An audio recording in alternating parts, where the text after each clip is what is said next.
Hi అండి, welcome to my channel. ఇవాల్టి మన ఛానల్లో చక్కెర పొంగల్ని ఎలా ప్రిపేర్ చేసుకోవాలో చూపించిపోతున్నా. అది కూడా ఒక్క 10 నిమిషాల్లో ప్రిపేర్ చేసుకోవచ్చు. చాలా ఈజీ ప్రాసెస్లో చూపించిపోతున్నాను. అస్సలు స్కిప్ చేయకుండా ఫస్ట్ నుంచి లాస్ట్ దాకా అయితే చూసేసేయండి. ఫస్ట్ అయితే ఒక కుక్కర్లోనికి ఒక చిన్న టీ గ్లాస్ దాకా రైస్ని అయితే తీసుకున్నాను. ఆ తర్వాత ఒక హాఫ్ గ్లాస్ దాకా పెసరపప్పును అయితే తీసుకున్నానండి. ఇది డ్రై రోస్ట్ చేసి పెట్టుకున్నాను ముందుగానే. ఆ తర్వాత ఇందులోకి యాడ్ చేసి ఈ రెండింటిని నీట్గా 2-3 సార్లు శుభ్రంగా కడిగి ఆ తర్వాత ఇక్కడ నేను చూపిస్తున్నాను అనమాట. సో మంచిగా ఈ విధంగా క్లీన్ చేసి పెట్టుకున్న తర్వాత ఇందులోనికి కరెక్ట్గా 3 గ్లాసుల దాకా వాటర్ తీసుకుంటే సరిపోతుంది.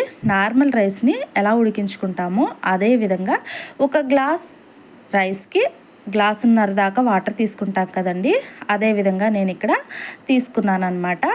ఆ తర్వాత ఇలా చక్కగా కుక్కర్కి బెల్ట్ పెట్టుకుని విజిల్ పెట్టుకుని మంచిగా దీనికి 3 విజిల్స్ వచ్చేంత వరకు ఉడికించుకోవాలి. 3 విజిల్స్ వచ్చిన తర్వాత ఆవిరి మొత్తం పోయిన తర్వాత ఇక్కడ నేను మీకు చూపిస్తున్నాను. రైస్ చూసారా, చక్కగా మంచిగా ఉడికింది. పప్పు కూడా చాలా స్మూత్గా ఉడికింది అనమాట. చాలా తొందరగానే అయిపోతుందండి. సో మంచిగా ఈ విధంగా అడుగు పట్టుకోకుండా ఈ విధంగా ఉడికించేసేసుకోవాలి.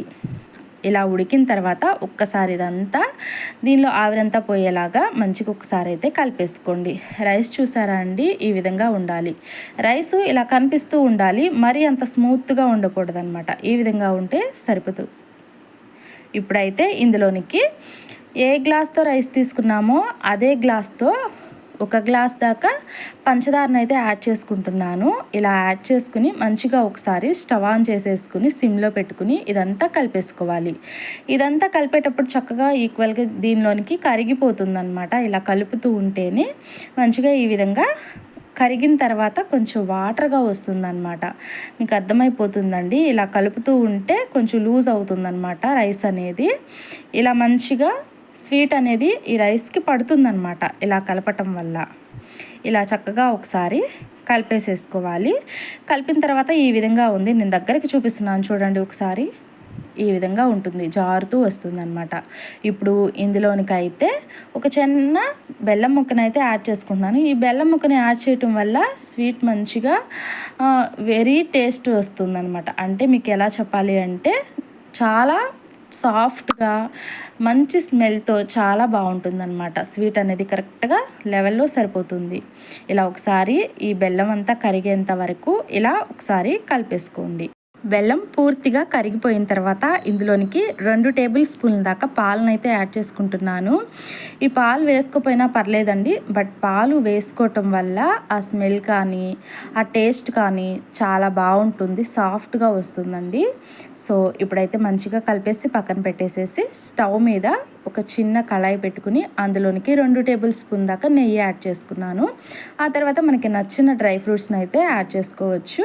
ఇలా చక్కగా మంచిగా వీటిని నేతిలో వేయించుకున్న తర్వాత ప్రిపేర్ చేసి పెట్టుకున్న చక్కెర పొంగల్లోనికి ఈ డ్రై ఫ్రూట్స్ అన్నిటిని యాడ్ చేసేసుకుని మంచిగా ఇలా కలిపేసేసుకోండి. కలిపేసి ఆ తర్వాత ఫైనల్గా 2-3 ఇలాచీలను కూడా దంచి కట్ చేసేసి వేసుకోవాలన్నమాట.